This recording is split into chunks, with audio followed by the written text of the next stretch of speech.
estaba leyendo la historia de un rey que cuando estaba leyendo lo que estaba sucediendo con él, dije, cuando tenga la oportunidad de compartir, yo quiero compartir algo acerca de este rey. Y bueno, el tema de hoy es ordena tu casa. Diga conmigo, yo ordenaré mi casa. Y bien, pues fíjate que este rey llamado Ezequías estaba librando una batalla. Y digamos que en ese momento en que él se encontraba librando esa batalla, que Dios le había dado una poderosa victoria, yo creo que una batalla como nunca otra había librado, y ahorita te voy a platicar más adelante por qué. Pero cómo es que este hombre sale adelante, tiene la victoria. Yo creo que estaba muy contento por lo que había pasado en su vida, cuando de pronto, diga conmigo, de pronto cae enfermo. Y entonces el profeta Isaías lo visita y la palabra que le dice textualmente, ordena tu casa porque morirás. ¡Wow! Después de haber vivido un momento tan espectacular, ahora estaba del otro lado, con una palabra que a lo mejor lo estaba sacudiendo, pero bueno, era la instrucción de Dios para Ezequías: ordena tu casa porque morirás.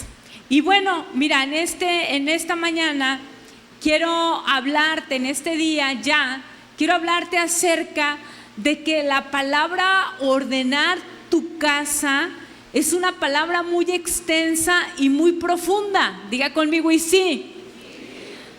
Porque puede representar varias cosas.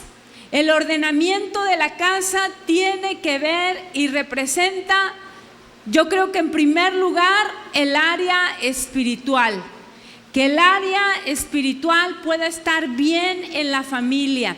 Sabes que a veces hay familias que probablemente tengan educación, tengan desarrollo, tengan armonía, no tengan a lo mejor muchos problemas.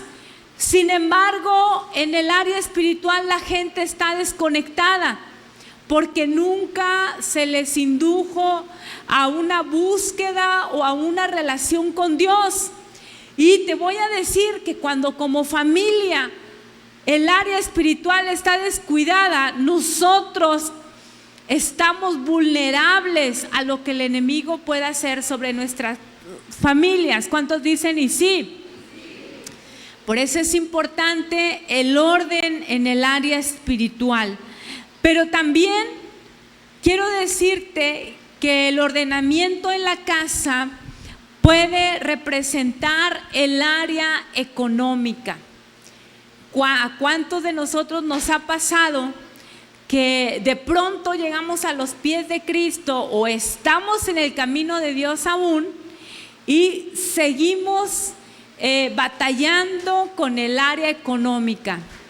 Se nos complica el salir de deudas, salimos de una deuda y luego ya estamos en otra y luego prometemos salir de esa, terminamos a duras penas y ya estamos en otra condición igual. Luego está el área emocional o el área relacional. Sabes que yo antes percibía los problemas emocionales un poco más enfocado a la gente adulta, a la gente que estaba sola o que padecía algún tipo de enfermedad. Pero ahora no me dejarás mentir que a raíz de lo que ha ocurrido con la pandemia, donde los niños, los adolescentes, los jóvenes están siendo aislados del mundo al que se desarrollaban, al que estaban constantemente involucrados, está originando problemas serios en cuestiones emocionales. problemas que tienen que ver con la depresión, problemas que tienen que ver con la ansiedad. Y cuando eso no se controla, pues va un poquito más allá en el tema de la esquizofrenia y cuestiones así. Entonces, aquí la instrucción era para el rey: ordena tu casa. No sabemos si estaban con situaciones emocionales o relacionales, porque hay personas que están en casa, pero batallan para establecer relaciones de padre e hijo, de hijo con padre o de entre cónyuge. Y por último, el ordenamiento en casa también involucra lo que son las cuestiones legales, como la repartición de las herencias y ese tipo de situaciones. Digamos que no sabemos en qué momento, en qué área se encontraba el rey Ezequías sin ordenar. No sabemos cómo estaba su casa. Fíjate que a mí me impresiona mucho la parte de pensar que Ezequías era un rey. Y si tú y yo nos ponemos a analizar que Ezequías era un rey, oye, era una persona que tenía la responsabilidad de sacar adelante una nación. No era cualquier persona. Pudiéramos pensar que Ezequías estaba bien enfocado en lo que tenía que ver con el desarrollo de su nación o de su país. Sin embargo, el Señor le dice: Ezequías, ordena tu casa. Dígale al que está a su lado: ahí te hablan. Y dígale: y a ti también, no te hagas. La instrucción era: ordena tu casa. Probablemente estaba bien en todo lo demás, pero había algunos pendientes por ahí que tenía que resolver en su casa. Quiero decirte, amado hermano, hermana, amigo, que muy probablemente, yo creo que tú eres una persona que tiene la habilidad para estar en el desarrollo allá afuera. Muchos de ustedes tienen liderazgo, tienen capacidades increíbles, talentos ni se diga. Son personas ejemplares, personas que se les ama, que se les respeta. Pero cuando llegamos al punto de la casa, diga conmigo: ¡ouch! Como que ahí es donde, quién sabe por qué razón, empezamos a dejar pendientes. Diga conmigo: y sí, que a veces no lo resolvemos de inmediato, los vamos dejando para luego, para después. ¿Y sabes algo? Cuando esos pendientes no se arreglan, posteriormente se convierten en unos dolores de cabeza terribles que traen destrucción a nuestra vida. Por eso podemos pensar que para Dios el ordenamiento es importante. Diga conmigo: y ajá. Claro que es importante el ordenamiento. Fíjate que podemos ver que esto le pasó al rey, a nosotros nos sucede cuando llegamos a la iglesia. Porque cuando llegamos a los pies de Cristo, la invitación es ordenar nuestra casa, y entonces empezamos a tomar corazones restaurados, libertad total, familias bendecidas, la prosperidad de Dios, porque nos damos cuenta que para Dios el orden es importante, ya que es un atributo de su persona. Nosotros, tú y yo, tenemos un Dios de orden. ¿Cuántos dicen amén?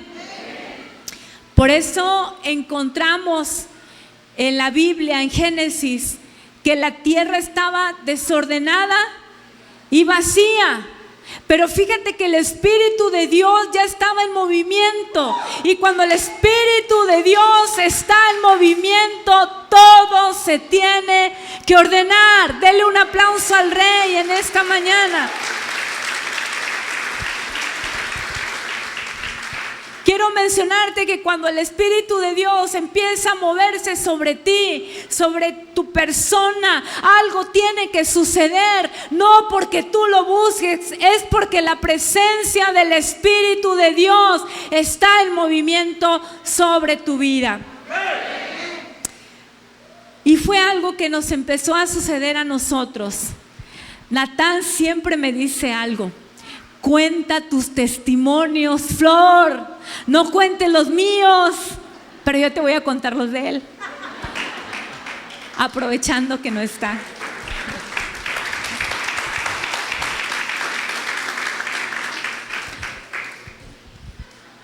Y bueno, estamos en familia, de aquí no va a salir.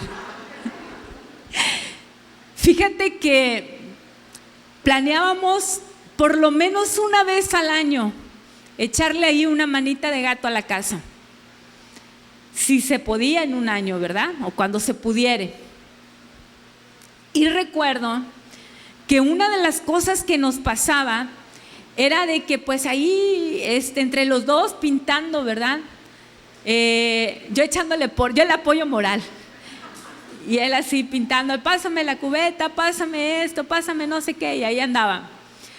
Pero fíjate que ya para acabar de pintar nuestra casa, que es tu casa, siempre al final, cuando quedaba como un cuadro, un pedazo ahí, un área, siempre Natán me decía: ¿sabes qué, Flor?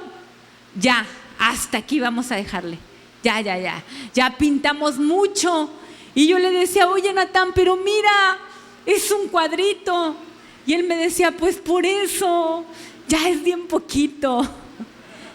Ya pintamos casi todo. Ya estamos bien cansados, Flor, ya, hasta aquí le dejamos. Luego, en un chance que tenga, vas a ver que ahí vamos a terminar. ¿Sabes cuándo se daba el chance? ¿Sabes cuándo se daba el chance? Nunca. Resulta que llegaba el siguiente periodo y pasaba exactamente lo mismo. Y recuerdo muy bien que entre mis adentros yo dije: híjola, ya llevamos 3 cuadros, así nos vamos a ir por toda la casa, con parches por un lado y parches por el otro. Y pensé: bueno, ni modo, pero pues hay que hacer lo que se pueda hacer. Fíjate bien cuál es la mentalidad de nosotros. A veces es: voy a esforzarme, pero ya no tanto, ya está, ahí nada más que me quede algo pendiente, ahí luego lo realizo después. Y fíjate que ese día yo le comentaba a Natán: hoy también vamos a dejar otro pedazo, ¿verdad? Nada más toma en cuenta que ya llevamos 3 áreas así. Y me decía: fíjate que he estado pensando mucho en eso, Flor, y creo que hoy es el día en que vamos a terminar lo que empezamos. Hoy tiene que haber un cambio en nuestra vida. Hoy tiene que haber un rompimiento, Flor. Que todo lo que empecemos lo tenemos que terminar en el nombre del Señor. Hoy traigo un mensaje de Dios para tu vida. Hoy es el día que ordenas tu casa. Hoy comienzas y hoy te decides a terminar aquello que has empezado. Dele un aplauso fuerte al Señor. Ese ordenamiento es el anhelo que tú y yo tenemos en nuestro interior, porque tú y yo anhelamos estar mejor que antes. Tú y yo deseamos estar mejor que ayer, porque hoy tenemos el recurso de Cristo. ¿Cuántos dicen amén? Sin embargo, a veces no podemos continuar. A veces no podemos avanzar. Tú dices: hoy va a ser el año en que vamos a terminar este proyecto. Este año tiene que cerrar mejor que antes. Pero sucede algo. pasa algo que te detiene en ese avance. Y fíjate que hablando de esto, yo me preguntaba, ¿por qué, Señor? ¿Por qué sucede que encontramos algo en el camino que nos frena? Quiero decirte que el ordenamiento se da a través de la fe. Diga conmigo y sí. La fe es lo que nos permite construir y avanzar en ese ordenamiento que Dios nos anima a hacer. Sin embargo, si nuestra fe se destruye, nosotros nos quedamos a medio camino. La pregunta es, ¿qué estorbos encuentra nuestra fe? ¿Por qué nuestra fe puede ser destruida? Y yo encontraba al menos 2 factores de los cuales te quiero hablar el día de hoy. Y el primero de ellos es acerca de errores que cometemos. Diga conmigo, ¡auch! Cuando tú y yo cometemos errores de tipo moral, ético o relacional, los enfrentamos de 2 maneras.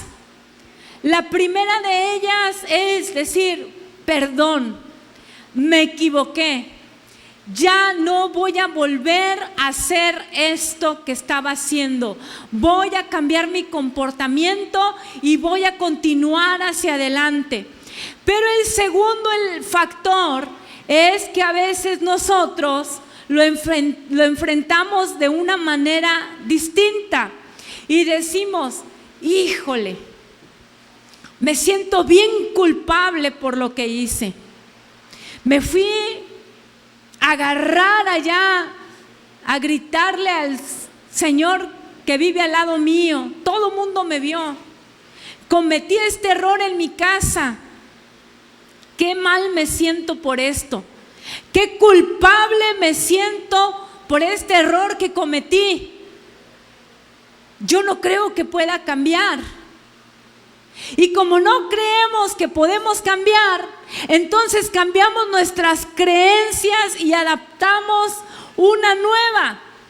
Por eso te vas a encontrar a personas que en algún momento portaban un evangelio genuino y real, porque la palabra de Dios es real para el que lo cree y lo recibe.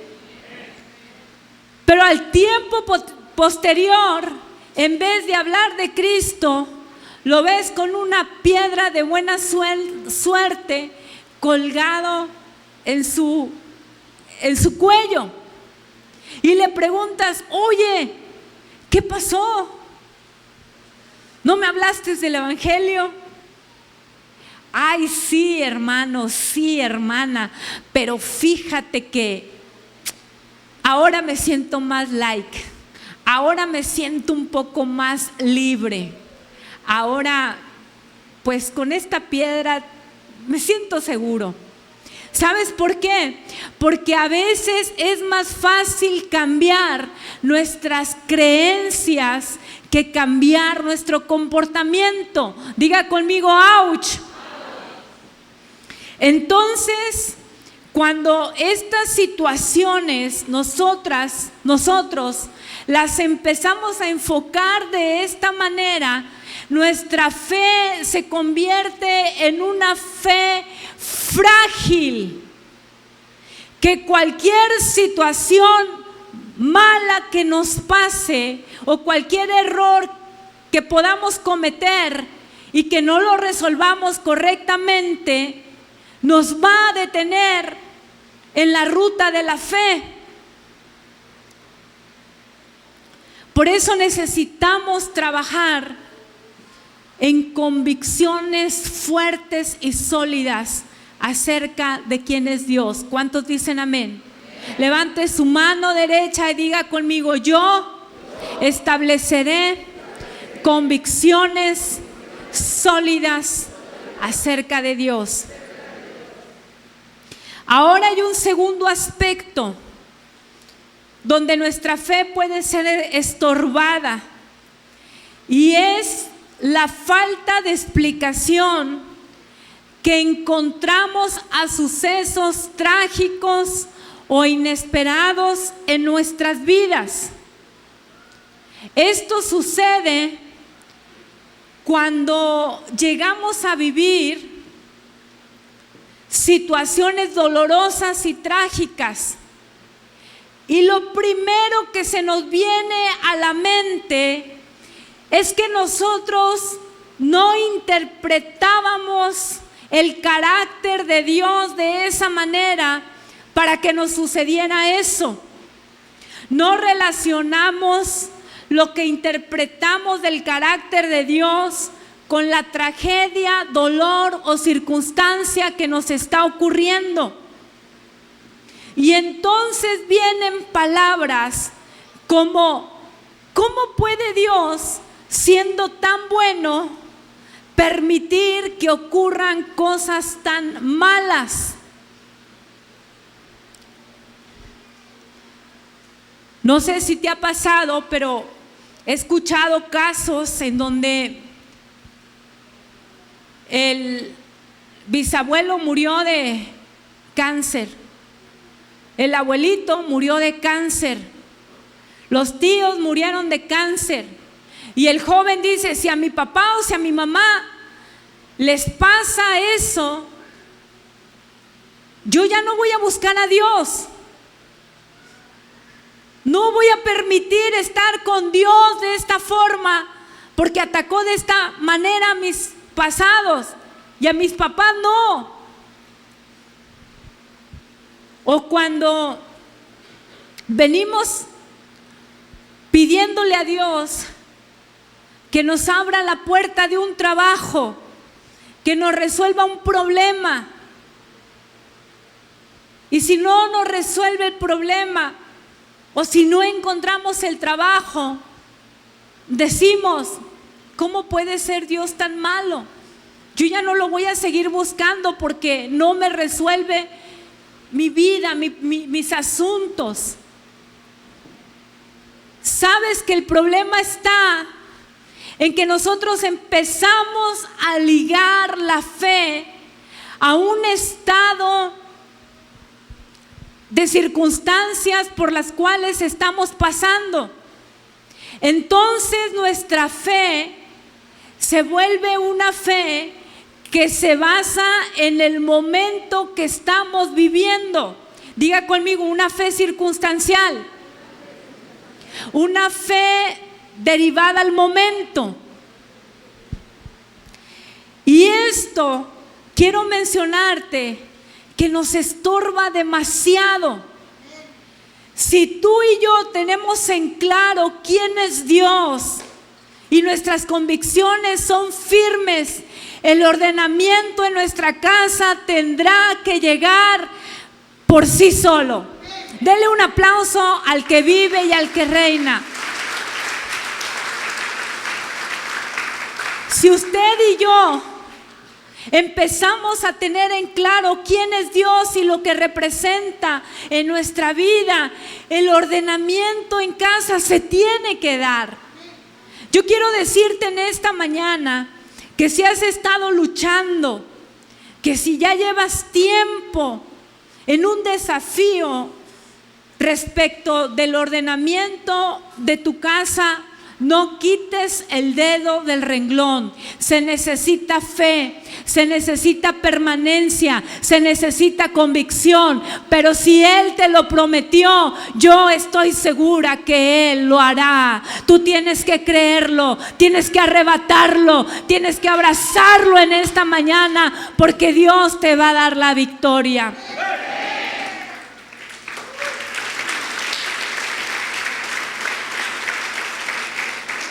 Y es por eso que hoy pensaba mucho en la vida de este rey. Este rey que te comentaba que había librado una batalla, pero ahorita vamos a entrar al detalle de esa batalla que acababa de librar. Resulta que había un rey de Asiria que lo estaba amenazando, lo tenía intimidado y le había mandado por ahí una cartita para que dejara ese lugar y se lo diera a él. ¿Sabes por qué? Porque esos son los mensajes que nos manda el diablo a diario. El mensaje que te manda es: quítate de tu propósito, quita la atención de ordenar tu casa. No vas a poder avanzar, no vas a llegar. Pero sabes una cosa, cuando el Espíritu de Dios te habla, las cosas se tienen que ordenar. Dele un aplauso al Señor, porque viene la próxima victoria para su vida. El mensaje de Ezequías el mensaje del rey Sennacherib hacia Ezequías fue el siguiente: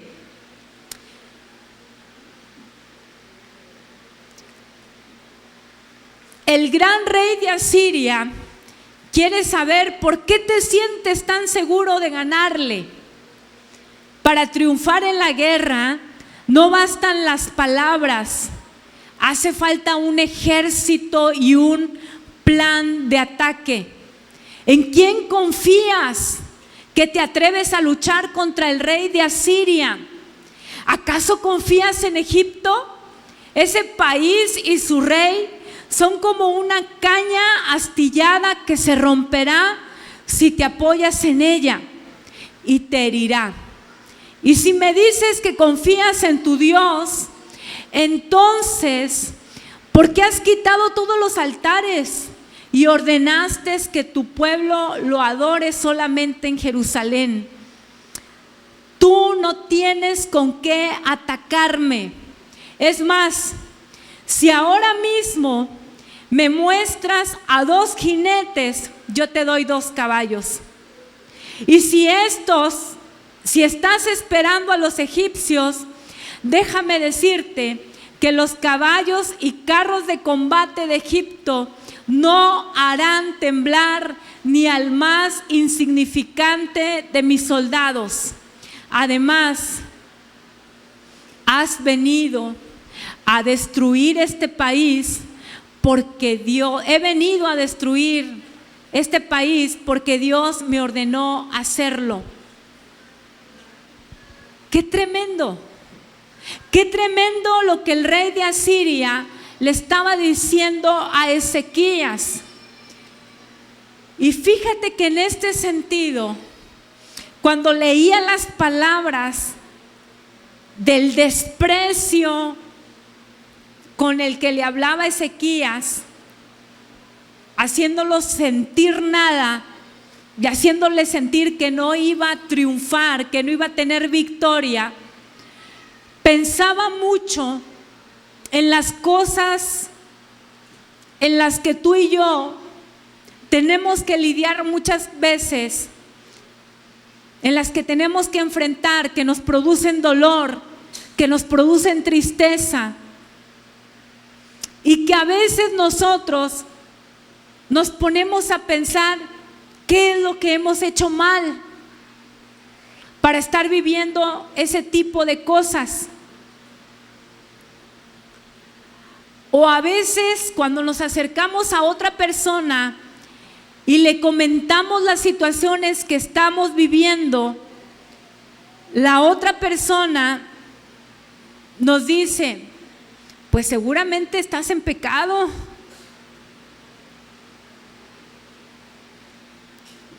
Seguramente pues algo has de estar haciendo mal. Porque nosotros analizamos las cosas referente a lo bueno o lo malo que hacemos. Sin embargo, quiero decirte el día de hoy que hay cosas que atravesamos y que no tienen nada que ver con lo bueno o lo malo que hagamos. Simplemente Dios nos está formando. ¿Cuántos dicen amén? Fíjate quién era Ezequías.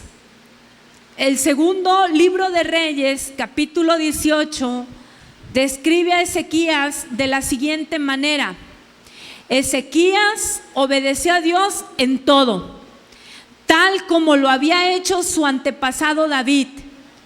Quitó los pequeños templos de las colinas, en donde la gente adoraba a los dioses. Destruyó todas las imágenes de Astarté. También hizo pedazos a la serpiente de bronce que había hecho Moisés, porque los israelitas la trataban como a un dios, pues le quemaban incienso y la llamaban Neustán.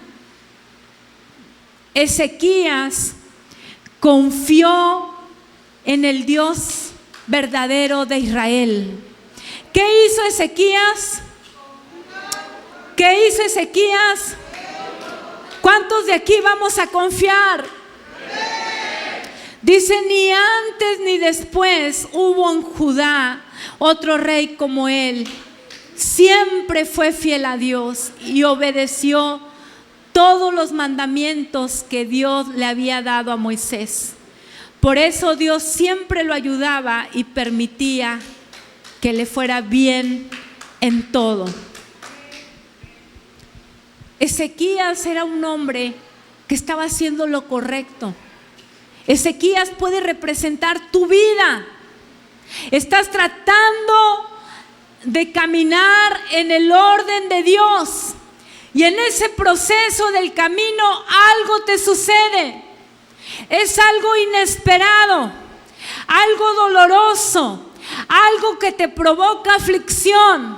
Pero hoy más que nunca quiero decirte que el ordenamiento en tu casa se va a dar. Hoy no te vas a rendir, hoy no te vas a quedar a medio camino, hoy no vas a aventar la toalla como antes. Hoy vas por el ordenamiento de tu casa y nada ni nadie te lo va a impedir. Dice la Biblia que cuando Ezequías oyó este mensaje, lo primero que hizo es buscar el rostro de Dios. Los mensajes se daban escritos en unas cartas que le entregaban a los secretarios del rey. Y entonces, la primera vez, el oficial le leyó la carta a los oficiales del rey Ezequías.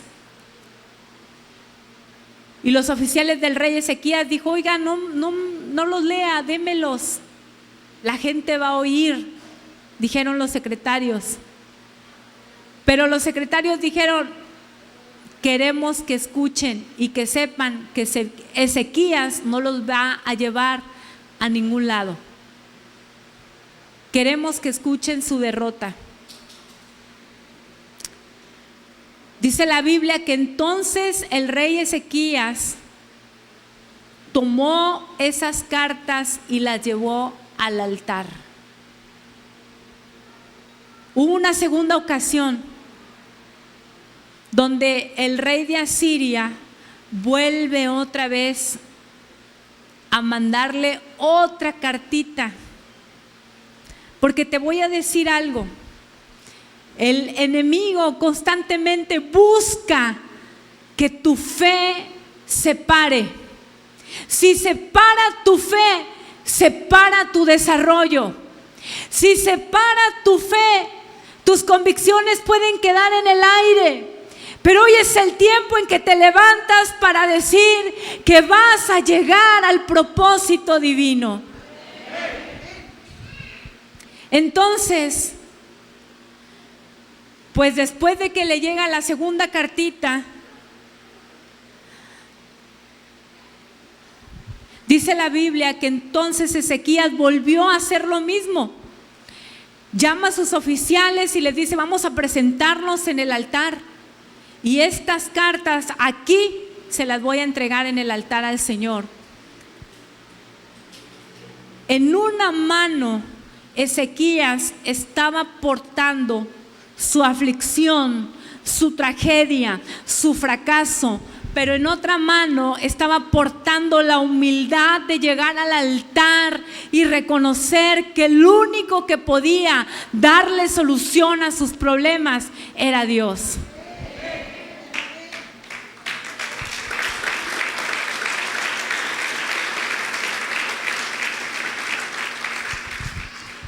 Y Ezequías empieza a hacer una oración y le dice a Dios: Dios de Israel, tú tienes tu trono sobre los querubines. Tú eres el único de todos los reinos de la tierra. Tú eres el creador del cielo y la tierra. Préstanos atención. Mira lo que nos está sucediendo. Escucha lo que dijo Sennacherib para ofenderte a ti, el Dios de la vida. Es verdad que los reyes de Asiria han destruido a los países y sus territorios, y que han echado a sus dioses al fuego, pero en realidad esos no eran dioses, sino imágenes de madera y de piedra, hechas por manos humanas, y por eso fueron destruidos. Dios nuestro, te rogamos que nos salves del poder de los asirios, para que todas las naciones de la tierra sepan que tú eres Dios.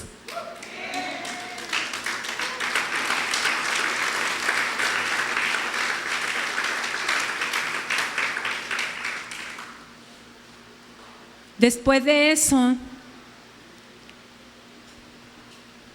viene el profeta Isaías y le dice a Ezequías: Ezequías, tu oración acaba de ser escuchada. La oración que tú has levantado delante de Dios ha sido escuchada por el Dios Todopoderoso. Y yo quiero que tú te vuelvas un hombre y una mujer propositiva con Dios. Un hombre y una mujer que arrebaten las promesas del Señor en el sí y en el amén de Él. No es solamente una oración que lleve queja o que lleve lágrimas o que lleve decepción. Es una oración que traiga convicción de quién es Dios y lo que representa para tu vida. Es una declaración de fe en donde tú vas a creer lo que Dios ha dicho de ti.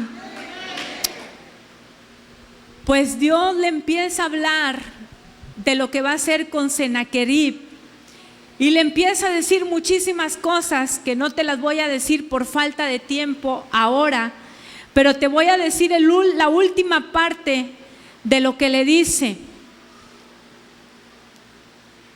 Y le comenta: te enfureciste y te llenaste de orgullo, pero voy a ponerte un gancho en la nariz, como se les pone a los bueyes, y un freno en la boca, como se les pone a los caballos. Voy a hacerte regresar por el camino por donde viniste. Nuestro Dios está peleando por ti. Nuestro Dios está peleando por ti. Hoy le dice a tu adversario: he puesto un gancho a tu nariz. He puesto un freno en la boca y te voy a hacer regresar por el camino por donde veniste. Dale un aplauso al que vive para siempre.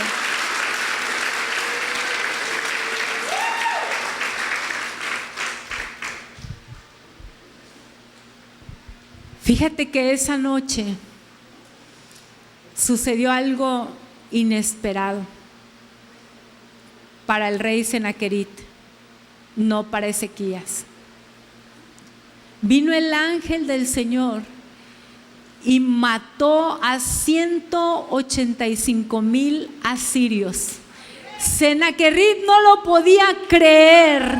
Cuando sus ojos empezaron a ver la mortandad, salió huyendo, tal como el profeta se lo había dicho. Huyó, y en el lugar donde huyó buscó a su Dios en ese templo donde le adoraba, y en ese mismo lugar llegaron 2 de sus hijos y lo mataron por la espalda. Dios está peleando por ti. Si Dios te dice que vayas por el ordenamiento de tu casa, tú no vas solo. El Espíritu de Dios está sobre ti y te llevará a puerto seguro. Pero fíjate lo impresionante de lo que había vivido Ezequías. Si a mí me hubiera pasado eso, oye, yo no sé si hubiera dormido de la emoción esa noche, o si en la madrugada, no sé, hubiéramos hecho a lo mejor un servicio de alabanza y de gloria y de honor al Señor. Estaba, yo creo que en un tiempo de celebración. Pero sucede que en el mejor momento de su victoria aparece una tragedia. Diga conmigo, ouch. Dice la Biblia que inmediatamente de esto cae enfermo. Y es cuando el profeta le dice: Ezequías, ordena tu casa, porque vas a morir. ¡Qué tremendo! ¡Qué tremendo! Que el camino de la fe nos lleve a vivir altos y bajos en la vida. Qué tremendo que tengamos victorias, pero también tengamos tragedias o tengamos desafíos. Qué tremendo es que la fe se labre de esta manera. Pero las convicciones tendrían que ser las mismas. ¿Cuántos dicen amén? Si nos quedamos con una parte de la vida de Ezequías, pudiéramos decir: ay, qué Dios tan malo, mira, Ezequías tan bueno y Dios dándole tantos problemas. Pero si vemos un panorama completo, podemos ver qué tremendo lo que Dios hizo con Ezequías. Una y otra vez lo levantó. Una y otra vez provocaba victoria para su vida. Yo quiero decirte en este día que no veas una parte de tu vida solamente, porque en la mente de Dios Él está viendo el cuadro completo. Hay victorias que acompañan el momento de aflicción en tu vida. Hay victorias que te están esperando. ¿Y sabes qué pasó cuando Ezequías recibe esta noticia? La Biblia nos dice que clamó a Dios. Diga conmigo, clamó. Volvió al altar. Con una mano se porta el fracaso, pero con otra se porta la humildad. Con una vienes diciéndole cuáles son tus aflicciones, pero con la otra vienes con la dependencia de que Él lo va a hacer. Y empezó a platicar con el Señor. Clama a Él. Dice la Biblia que Isaías le acababa de decir que iba a morir. Cuando Isaías ya estaba en el patio de la casa de Ezequías, y el Espíritu de Dios le habla a Isaías y le dice: regrésate, porque he escuchado la oración de mi hijo, y dile que no morirá. Le doy 15 años de vida más. Dele un aplauso al Señor. Dele un aplauso al Dios de la gloria, al Dios que modifica las circunstancias, al Dios de las respuestas, al Dios que tiene promesas vigentes y que para Él no caducan.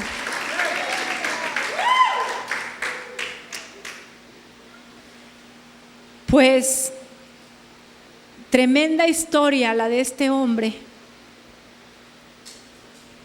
Quiero terminar con esto. La palabra que Isaías le da a Ezequías para que se diera cuenta que Dios realmente estaba hablando es que le dice: en 3 días, Isaías, te vas a revisar y no vas a tener nada. Te vas a presentar delante de Dios con alabanza. 3 días. Y estos 3 días para mí representan un ciclo que se completa en la vida de cada uno de nosotros. No siempre vas a estar en el mismo lugar.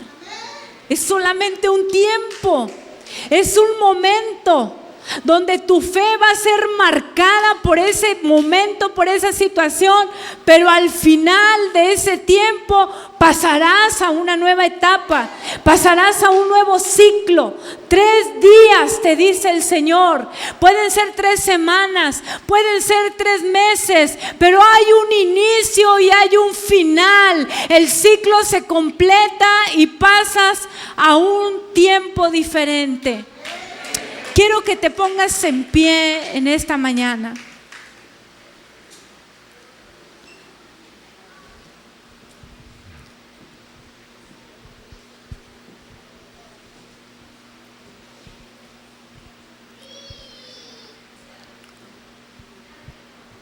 He pensado mucho que una de las cosas que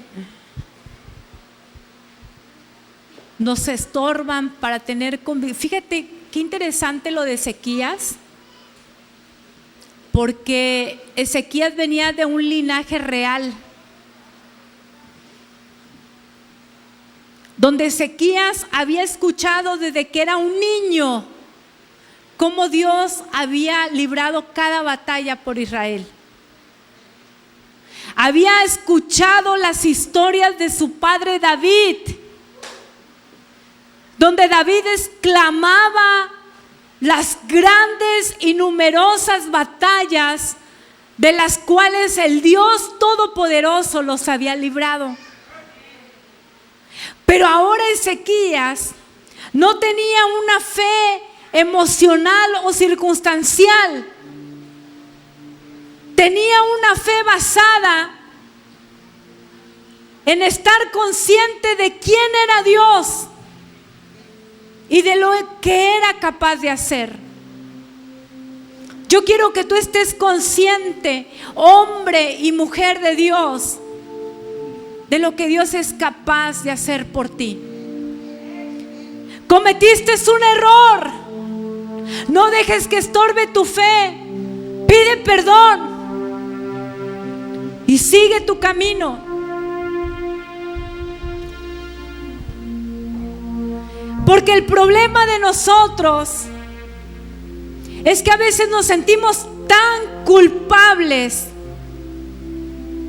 por un lado, y por otro lado, si no hemos cometido errores, nos sentimos tan mal de que nos pase algo malo, porque sentimos que no es justo. ¿Por qué nos tendría que haber pasado algo? Pero yo quiero decirte en este día que cuando nosotros tenemos en claro lo que representamos para Dios, no importa lo que pueda pasar, vamos a entender que hay un propósito grande, más grande que nuestro problema, más grande que nuestra vida, más grande que lo que estemos viviendo. Debe ser lo que Él quiere hacer en nosotros.